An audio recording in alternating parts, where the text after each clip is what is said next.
श्री वल्लभाधीश की जय, गिरिराज धरण की जय, श्याम सुंदर श्री अमने महारानी की जय, श्री गुसाई जी परम दयाल, श्री गोकुल दाव दयाल की जय, श्री नवनीत प्रिया लाल की, अपने माथे विराजता सेव्य स्वरूप की जय।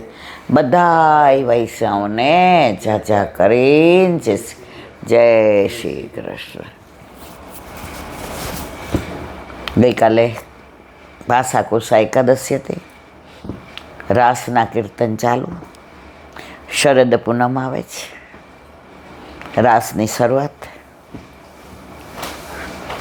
अन्नकूटनी वधाई बेसी गई। अमारो कुळ देवता गोवर्धन नाथ छो। आपड़ा बधाने एक ज छे, गोवर्धन नाथ गिरिराज बाबा, ये अमारो कुळ देवता। ठाकोरजी एवुं कहेता होय तो आपणे कई वाड़ीना मूळा के अमारे बीजा कुळदेवी ना, घणाय मने पूछे ई के तमारे कुळदेवी न होय। मैं तो अमार कुळदेवी ना बोस कोण कहेवाय? कुळदेवता अमार गिरिराज बाबा। मैं तो अमे आवुं बधुं जोयुं ज नथी के कुळदेवी ने पछी ओलुं बधुं निवेदना अने तेन बधुं। अमे ठाकोरजी सिवाय कोई वस्तु होय ए खबर छे, पण अमे एमां गया नथी, एनो प्रसाद लीधो नथी। अमे अमारा घरे बिराजता अमारा ठाकोरजी गिरिराज बाबा ने यमुनाजी अने व्रजभूमि, बस एना सिवाय बीजुं कांई ज नहीं। अत्यारे रासना कीर्तन एमां दीक्षित थई ताता थई जे रासने प्रभु मुकुट एक वार सामने जे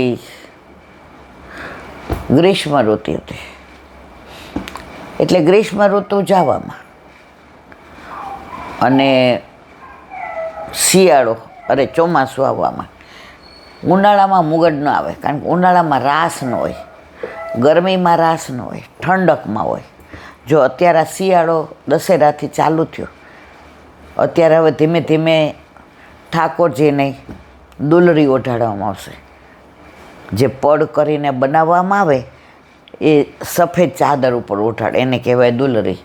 નીચે પાથરવામાં આવે એને સૂજની।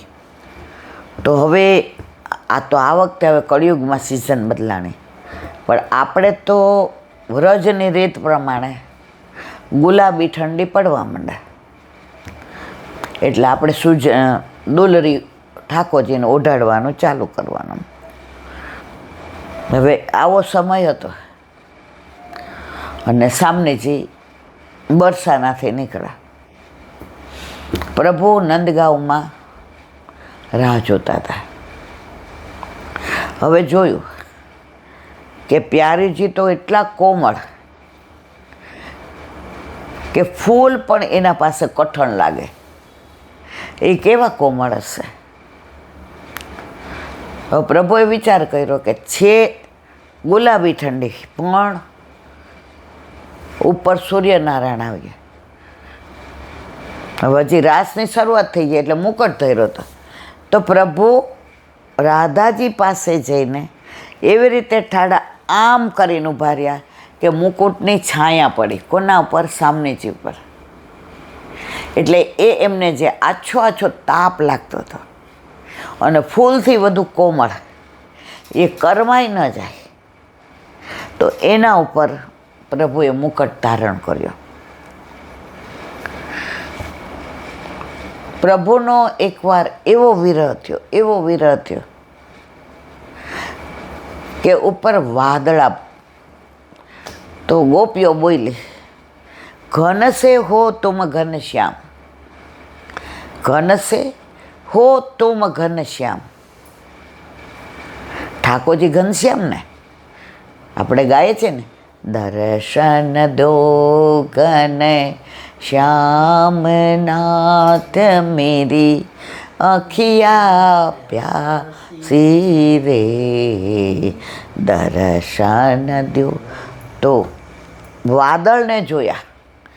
ભરેલા વાદળ હોય ને એ ઘન હોય, એટલે કે ઠાકોરજીની જેવા કાળા નહીં, રૂપાળાય નહીં, ગોરાય નહીં, ઘઉંવર્ણાય નહીં, પણ શ્યામ વરણ. પ્રભુનો વરણ જેવો છે એવો દુનિયામાં કોઈનો નહીં. પ્રભુના કેશ જેવા છે એવા કોઈના નહીં. એની તુલના જ ન થઈ શકે. અતુલ્ય, અનંત, અમાપ, શ્રેષ્ઠ બી ન કહેવાય. એનાથી આગળ જ્યાં ડિક્શનરીમાં શબ્દો પૂરા થાય ત્યાં પ્રભુના સ્વરૂપનું વર્ણન થાય. તો વાદળાને જોયા, ભરેલા હતા. ખાલી વાદળા હોય ને સફેદ થઈ જાય, ભરેલા હોય ને એ ઠાકોરજીના શ્યામ સ્વરૂપ જેવા લાગ્યા.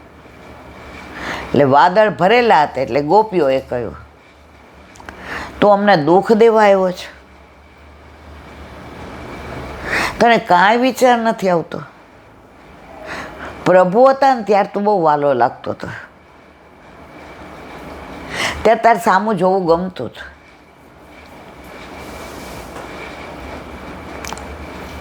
પણ અત્યારે પ્રભુની ગેરહાજરીમાં તે તું કેમ આવ્યો? વિરહ તો હતો અને એમાં તને જોયો એટલે તું ઘનશ્યામ જેવો. એક કવિએ કહ્યું છે, એક તો આમે જિંદગીનો ભાર ઉચકાતો નહોતો, એક તો આમે જિંદગીનો ભાર ઉચકાતો, એમાં તમે આવ્યા. આ લૌકિક વાત છે, પણ અહીંયા કે એક તો પ્રભુનો વિરહ સહન થતો નહોતો. ઓલી વિરહણી ગોપીઓ ચારે બાજુ પ્રભુ માટે થઈને તડપતી હતી, અને એમાં આવા ભરેલા શ્યામ સ્વરૂપ વાદળોને જોયા અને ગોપીઓને આંખમાંથી અશ્રુધારા જવા. વાદળ કે હું ત્યાં જ જાઉં છું, કંઈ સમાચાર દેવા છે કે તારું જળથી ભરેલો તું છો એટલે તું શ્યામ લાગે છે. આ અમારા આંસુ અંદર ભેળવી દે અને ત્યાં જઈને વરસ જ્યાં પ્રભુ છે. વાદળ કે તો શું, હું તો ત્યાં વરસું, એમાં તમારા આંસુ અંદર હોય કે ન હોય, હું ફેર પડે? ગોપી કે ના, તું ત્યાં વરસીશ અને જ્યાં પ્રભુ છે. આ તારા વાદળમાં ભરેલા જળમાં અમારા આંસુઓ હશે, પ્રભુ ઓળખી જશે કે આ તું ભરપૂર હતો ને વરસ્યો, પણ જે આ ભરપૂર વિરહ હતો એ આ ગોપીઓના આંસુ છે. એ મારા ઉપર પડ્યા તો હું તપી જાઉં છું, દાઝી જાઉં છું. જો સામાન્ય રીતે શું હોય, ગમે એવી ગરમી હોય અને વરસાદ પડે તો ઠંડક થાય કે ગરમી લાગે? ઠંડક થાય ને. તો ઠાકોરજી તો આમ વિસવી ગયા, અરે વાદળ કે આટલો પ્રેમ. વાદળે ભર્યા આંસુ સહિત વર્ષા પ્રભુના શ્રીઅંગ ઉપર તકલીફ થઈ. પ્રભુ કે આ જળ નથી, આ પાણી નથી, આ મારા ગોપીઓના વિરહના આંસુ છે, જે મારા શ્રીઅંગને ફીલ કરાવે છે કે આ તપત છે, આ વિરહ છે, આ તાપ છે. ત્યારે ઠાકોરજીએ વાદળને કીધું, હવે ખાલી થઈ ગયો? તો કે મારામાં જેટલું જળ હતું એટલું વરસાવી દીધું.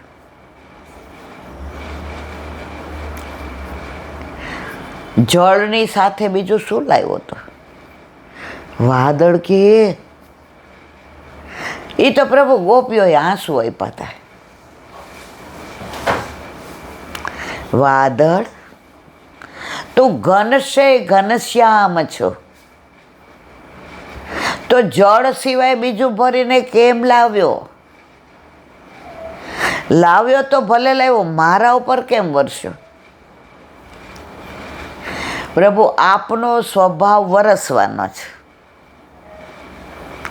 વરસો એટલે તપત ઠંડી થાય ને. એ કે સ્વભાવ તો મારો વરસવાનો છે, તું કેમ વરસ્યો? વાદળ કે છે, મને બધા ઘનશ્યામ કે છે, ઘનશે હો ઘને. આપનો સ્વભાવ વરસવાનો, તો હું ઘનશ્યામ. તો આપનું નામ આવ્યું તો મારો સ્વભાવ વરસવાનો. પણ એ કે હું આવો આંસુ નથી વરસાવતો. તો કે બસ મારામાં ને આપનામાં આપ પુરુષોત્તમ છો, આપ ભગવાન છો, આપ ઈશ્વર છો, આપ કૃષ્ણ છો, આપ પરમાત્મા છો, આપ સર્વસ્વ છો, આપ અંતર્યામી છો. એટલે આપ શીતળતા આપો છો. અને મને ગોપીઓએ આંસુ આપ્યા તો મને ખબર ન રહી. મને એમ કે આય જળ છે અને આય જળ છે. તો ગોપીઓને એમ થતું હોય કે હું ત્યાં જઈને વરસું તો જળમાં જળ ભળી જાય.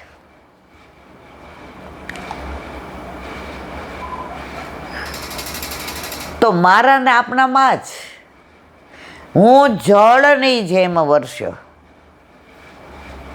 પણ આપને આંસુ ફીલ થયા, જળ ફીલ ન થયું. જળ ઠંડક કરે. અને આ ગોપીઓના આંસુનો વિરહ તો જુઓ કે પ્રભુના શ્રી અંગમાં બળતરા થઈ કે ગોપીઓનો આટલો તાપ પ્રભુ સમજી ગયા. આજે ત્યાંથી આવેલા આંસુ જે જળ મિશ્રિત છે તોય મને તપાવી ગયા. તો એ ગોપીનો વિરહ કેવો? પ્રભુ કે મારે એને ઠંડક કરવી જ પડે. પણ એકવાર મેં કીધું હતું કે હું એકવાર વ્રજ છોડીને જઈશ પછી ક્યારેય પાછો વ્રજમાં નહીં આવું. હવે કેમ ઠંડક કરવી? ગોપીઓને એણે તો આંસુરૂપી જળ મોકલી મને તપત કરાવી, ફીલ કરાવી દીધું કે વિરહ કેટલો છે. હવે એ વિરહને મારે શાંત કેમ કરવો? પ્રભુએ કીધું સાંભળ, તું ખાલી છો ને, તો હવે તું મારા આંસુ ભરીને લઈ જા. પ્રભુ, એ મારું સામર્થ્ય નથી. મને ખબર હોત તે ગોપીના આંસુ આવા કે આપને તપન કરાવી દેશે તો હું ક્યારેય ન લાવત. એ કે તો તને ક્યારેય માફ ન કરત. ગોપીઓએ સંદેશો કેવડાવ્યો કે અમે આવા તપીએ છીએ. એના આંસુમાં વિરહાગ્નિ જો, એના આંસુમાં વિરહ જો, આ તપન જો. હવે મારે એને શાંત કરવી છે, નહીંતર મારી ગોપી પ્રાણ ત્યાગતા વાર કરશે નહીં.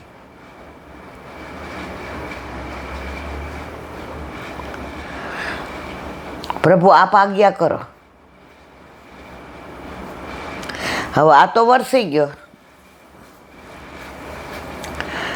આ તો વરસી ગયો, હવે ખાલી છે. પ્રભુએ પોતાના આંસુથી ને પાછું ભરી દીધું. પણ એ શ્યામ ન થયો. એ વાદળા સફેદ જ રહ્યા. અને અહીંયા આવ્યા. અહીંયા જે એક ધારે પ્રભુ ઉપર વરસાતા, એમ ધીમી છાંટે અહીંયા વરસ્યા. સફેદ વાદળા છે ને કોઈ દી ઘનઘોર ના વરસે. અને ગોપીઓનો જે વિરહાગ્નિ હતો